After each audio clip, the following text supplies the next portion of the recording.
আমার প্রিয় বন্ধুরা, ভারতবর্ষ ধর্মপ্রাণ দেশ।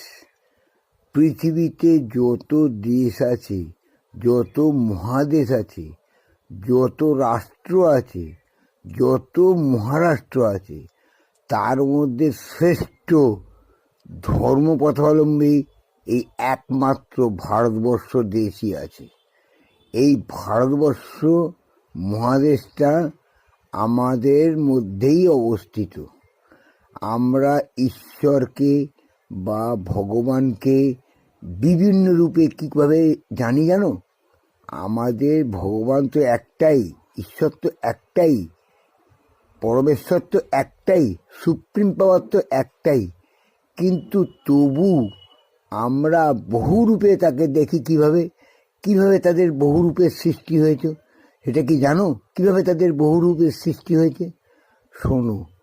আমাদের দেশে বামাখ্যাপা, রামকৃষ্ণদেব ইত্যাদি ইত্যাদি মহাপুরুষ, মহান সাধকের জন্ম হয়েছিল এই দেশেই।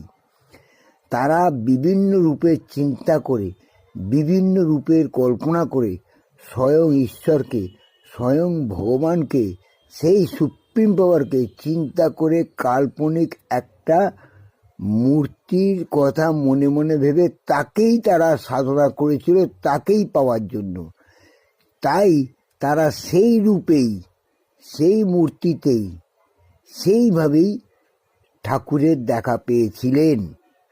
এইভাবেই আমাদের ভারতবর্ষের প্রত্যেকটা সাধকের দ্বারা আমরা বিভিন্ন রূপের ভগবানকে দেখতে পাই।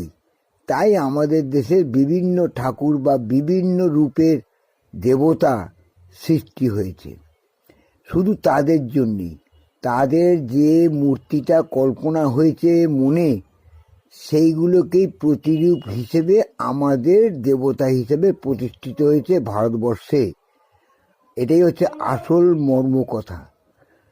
আমাদের ঈশ্বর একটাই, একমেবা দ্বিতীয়ম, কিন্তু তাদের রূপের কল্পনা অনুযায়ী আমাদের বিভিন্ন রূপের দেবতার সৃষ্টি হয়েছে এবং বিভিন্নভাবে তাদের আমরা সেইভাবেই প্রতিষ্ঠা করে আমরা তাদেরকে পুজো করে, ভক্তি ভরে মনে স্মরণ করে তাদেরকে প্রণাম জানাই।